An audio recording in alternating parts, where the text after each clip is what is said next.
Hello dear students, সবাই কেমন আছো? আশা করি সবাই খুব ভালো আছো এবং প্রত্যেকের পড়াশোনা খুব ভালো চলছে। তো আমি যে তোমাদের 3টে ভিডিও গিয়েছে পরপর, পার্ট 1, পার্ট 2, পার্ট 3, সেখানে আমরা top most MCQ on Indian হিস্ট্রির ওপরে আলোচনা করেছি।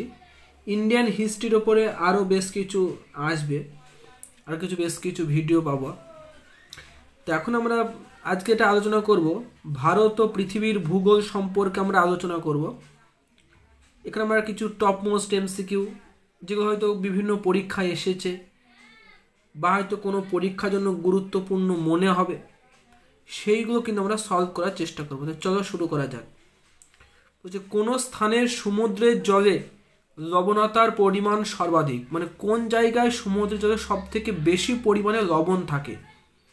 উপক্রান্তীয়, নিরক্ষীয়, মেরু না উপমেরু অঞ্চল? অবশ্যই উপক্রান্তীয় যে এরিয়াটা রয়েছে সেইখানে কিন্তু সমুদ্র জলে লবণতার পরিমাণ থাকে সব থেকে বেশি অন্যান্য অঞ্চলের তুলনায়। 2 নম্বর প্রশ্ন, পটসল মৃত্তিকা দেখা যায় কোন ধরনের বনভূমিতে? কোন ধরনের বনভূমিতে আমরা পটসল মৃত্তিকা আমরা দেখতে পাবো বা পটজল মৃত্তিকাও বলা হয়? নিরক্ষীয়, তৈগা না সরলবর্গীয় না কোনোটি নয়? তো আমরা বেশ কিছু অরণ্য বা বেশ কিছু আমরা বনভূমি পেয়ে থাকি, তার মধ্যে এটা হচ্ছে সরলবর্গীয় অরণ্য। সেই সরলবর্গীয় অরণ্যতে আমরা মেনলি কিন্তু এই পটসল মৃত্তিকা দেখতে পাবো। পরবর্তী প্রশ্ন, লুনি নদীর উৎপত্তি স্থল কোথায়? লুনি নদীর উৎপত্তি স্থল হলো আনাসাগর হ্রদ না কৃষ্ণ সাগর না কচ্ছের রণ না লোহিত সাগর? অবশ্যই আনাসাগর হ্রদ, যেখান থেকে লুনি নদী মেনলি কিন্তু উৎপত্তি লাভ করেছে। পরবর্তী প্রশ্ন, নিম্নের কোথায় পরমাণু বিদ্যুৎ উৎপন্ন হয় না? এই সমস্ত এরিয়াগুলোর মধ্যে কোন জায়গাটা পারমাণবিক বিদ্যুৎ উৎপাদনের ক্ষেত্রে যুক্ত নয়? তারাপুর, কালপাক্কম, কোটা না রেণু সাগর? অবশ্যই রেণু সাগর, এটা কোনো পারমাণবিক বিদ্যুৎ উৎপাদনের ক্ষেত্রে নাম নয়। আর ভারতের মধ্যে যদি বলা হয় প্রথম কোন তাপবিদ্যুৎ কেন্দ্র, সেক্ষেত্রে আমরা মহারাষ্ট্রের তারাপুর করব। এটা 1969 সালে এটা প্রথম এখান থেকে যে প্রোডাকশন শুরু হয়েছিল। পরবর্তী প্রশ্ন, নিম্নের কোন বন্দরটির পোতাশ্রয় কৃত্রিম? কলকাতা, হুগলি, মুম্বাই, তুতিকোরিন না কোচিন? কৃত্রিম বসে ক্ষেত্রে আমরা কলকাতা হুগলি করব।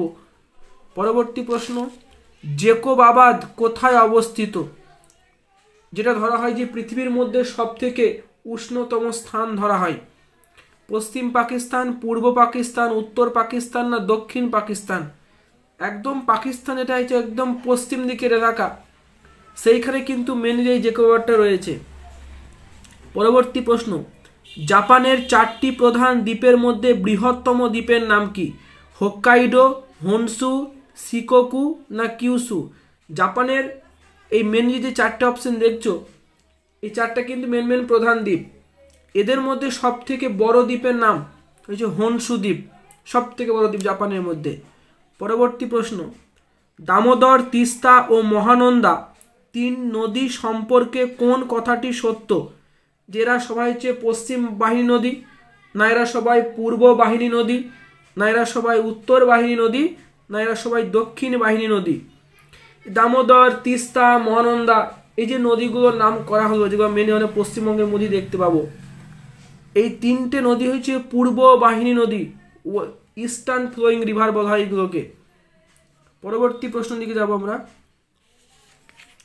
ফ্রান্সের ভোজ, পশ্চিম জার্মানির ব্ল্যাক ফরেস্ট কি জাতীয় পর্বত? ভঙ্গিল পর্বত, স্তূপ পর্বত, ক্ষয়জাত পর্বত না আগ্নেয় পর্বত? এই যে ফ্রান্সের ভোজ, জার্মানির ব্ল্যাক ফরেস্ট, এইগুলো মেনলি কিন্তু হচ্ছে স্তূপ পর্বতের মধ্যে পড়ে, মানে স্তূপাকৃতি হয়ে গিয়ে কিন্তু এটা সঞ্চিত হয়ে এই পর্বতগুলো কিন্তু মেনলি তৈরি হয়েছে। পরবর্তী প্রশ্ন দিকে আসবো, যে মার্কিন যুক্তরাষ্ট্রের কলোরাডো কি জাতীয় মালভূমি? সিল্ট, পাদদেশীয় বা পেডিমেন্ট না টেবিলল্যান্ড না তরঙ্গায়িত মালভূমি? এটা অবশ্যই হচ্ছে পাদদেশীয় বা পেডিমেন্ট জাতীয় মালভূমি। রিক্টার স্কেলে ভূমিকম্পের মাত্রা 1 একক বৃদ্ধি পেলে ভূমিকম্পের তীব্রতা আগের মাত্রার তুলনায় কত গুণ বৃদ্ধি পায়? 1, 10, 100 না 1000? যদি রিক্টার স্কেলে কোনো ভূমিকম্পের তাপমাত্রা একটা ঘর যদি বেড়ে যায়, জানতে সেটা হচ্ছে 10 ঘর বেড়েছে, মানে রিক্টার একটা মানে হচ্ছে 10 করে ধরা হয় আর কি। পরবর্তী প্রশ্ন, কোনটি পৃথিবীর দ্রুততম হিমবাহ? পৃথিবীর দ্রুততম হিমবাহ মধ্যে কোনটা পড়ে? গ্রিনল্যান্ডের কুয়ারাক, কারাকোরাম পর্বতের সিয়াচেন, না আলাস্কার মালাস্পিনা, না অ্যান্টার্কটিকার ল্যাম্বার্ট? পৃথিবীর মধ্যে সবথেকে দ্রুততম হিমবাহের নাম হলো গ্রিনল্যান্ডের কুয়ারাক, সবথেকে দ্রুততম।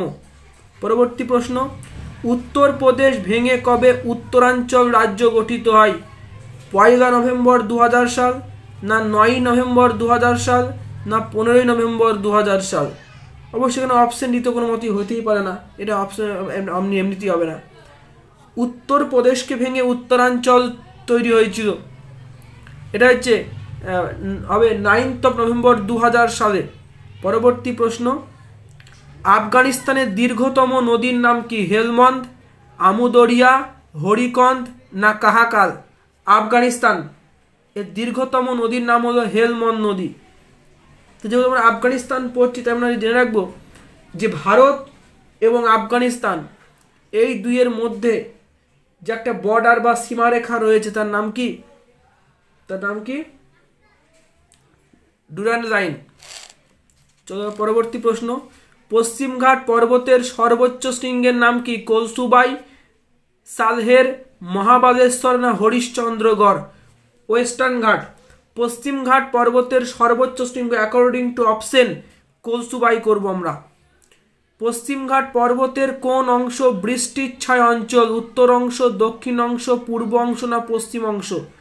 পশ্চিমঘাট পর্বতের দক্ষিণ অংশকে আমরা কি বলবো? সেটা হচ্ছে বৃষ্টির ছায় অঞ্চল। পরবর্তী প্রশ্ন, জায়াক ওয়াদি নদী প্রকল্প কোন কোন নদীর ওপর তৈরি হয়েছে? জায়াক ওয়াদি, গোদাবরী, সিন্ধফানা, না মাহি, না চম্বল, না গোমতী ও ঘরঘর? অবশ্যই গোদাবরী এবং সিন্ধফানা, এই যে দুটো নদী, এই দুটো নদীর ওপর যে প্রজেক্টটা দেওয়া হয়েছে, প্রজেক্ট জায়াক ওয়াদি। এই গোদাবরী নদী, যাকে বলা হয় দক্ষিণ ভারতের গঙ্গা বলি আমরা গোদাবরীকে। নেক্সট প্রশ্ন, ধাতব লোহার পরিমাণের পরিপ্রেক্ষিতে কোন আকরিকে সবচেয়ে কম পরিমাণ ধাতব লোহা পাওয়া যায়? মানে পার্সেন্টেজের নিরিখে সব থেকে লোহার পরিমাণ কম পার্সেন্টেজের নিরিখে। হেমাটাইট, না ম্যাগনেটাইট, না লিমোনাইট, না সিডেরাইট? অবশ্যই হেমাটাইট, যেখানে লোহার পরিমাণ কিন্তু ওভারঅল মানে ওই লোহার যদি আমরা পার্সেন্টেজ দেখি, তাতে হেমাটাইট অনেক লোহা কম থাকে। National minerals development corporation limited কবে স্থাপিত হয়? 1983, 1985, 1987, না 1999? অবশ্যই অপশন ডি করব আমরা, 1999 সাল, যেখানে national minerals development corporation limited এই যে সংস্থা, এই সংস্থা কিন্তু তৈরি হয়েছিল। পরবর্তী প্রশ্ন, ভারতের প্রাচীনতম তৈল খনি কোনটি? ভারতের মধ্যে যতগুলো মানে পুরনো যে তৈল খনি পাওয়া যায়, তার মধ্যে গুরুত্বপূর্ণ আমরা কি পাবো? হানসাপুং, তিনসুকিয়া, বাপ্পাপুং, না ডিগবয়? এখানে অপশন তিনসুকিয়া ভুল দেওয়া আছে, এটা অপশন ডিগবয় হবে। ভারতের মধ্যে সব থেকে পুরনো যে তৈল খনি আসামের ডিগবয়, তো অপশন ডি এখানে সঠিক উত্তর হবে। পরবর্তী প্রশ্ন, tata iron and steel company কত সালে তৈরি হয়েছিল? 1906, 1908, 1910, না 1911? Tata iron and steel company, যেটা আমরা সংক্ষেপে টিসকো বলি, টিসকো 1906 থেকে 1907 সালের মধ্যে তৈরি হয়, মানে অপশন এ হবে এখানে সঠিক উত্তর। Tata iron and steel company যেটা লিমিটেড বলা, এটা 1906 সালে জামশেদপুরে তৈরি হয়েছিল। জামশেদজি টাটা আর তার পুত্র দোরাবজি টাটা, তারা কিন্তু এটা তৈরি করেছিলেন। পরবর্তী প্রশ্ন, স্ট্র্যাটোস্ফিয়ার বায়ুমণ্ডলের কোন উচ্চতায় অবস্থিত? 15 কিমি, 18 থেকে 50 কিমি, 80 কিমি, না 100 কিমি? স্ট্র্যাটোস্ফিয়ার বায়ুমণ্ডলে একদম প্রথম স্তর কি হবে? ট্রপোস্ফিয়ার। ট্রোপোস্ফিয়ার 18 কিমিতে শেষ হয়, মানে 18 কিমি থেকে পরবর্তী যে 50 কিমি, 18 থেকে 50 পর্যন্ত যেটু স্তর দেখতে পাবো সেটাকে আমরা বলবো স্ট্র্যাটোস্ফিয়ার। দুটি মুখ্য জোয়ার ও দুটি গৌণ জোয়ারের মধ্যে সময়ের ব্যবধান কত? এগুলো এটা অপশন দেখে নাও। 21 ঘন্টা 52 মিনিট, 22 ঘন্টা 52 মিনিট, না 23 ঘন্টা 52 মিনিট, না 24 ঘন্টা 52 মিনিট। অবশ্যই এটা 22 ঘন্টা 52 মিনিটের আনসার করব। তাই আমরা কিন্তু আজকে যেটা সলভ করলাম যে 1 নম্বর কোশ্চেন থেকে 23 নম্বর যে প্রশ্নগুলো আছে টোটাল অর্থাৎ 23টার মতো প্রশ্ন আমরা কিন্তু আজকে সলভ করলাম। নেক্সট দিন অর্থাৎ নেক্সট যে পার্টে ভিডিও আসবে, আজকে হয়তো ভূগোল এটা ফার্স্ট পার্ট, সেকেন্ড পার্টে জিওগ্রাফি যে আমরা বিষয়টা করব পরবর্তী পার্টের ভিডিওগুলো আসবে। তার আগে বলবো যারা এই ভিডিওটা দেখছো ভিডিওটা অবশ্যই লাইক করে দিও, শেয়ার করে দিও, বন্ধুদের মধ্যে অবশ্যই শেয়ার করে দিও। আর যদি ভিডিওটা তোমাদের ভালো লেগে থাকে তো অবশ্যই কমেন্ট করে জানিও ভিডিওটা কেমন হয়েছে। আর চ্যানেলে নতুন হয়ে চ্যানেলটাকে অবশ্যই সাবস্ক্রাইব করে নিও, আর পাশে থাকা বেল আইকনটাকে ক্লিক করতে ভুলো না। ধন্যবাদ।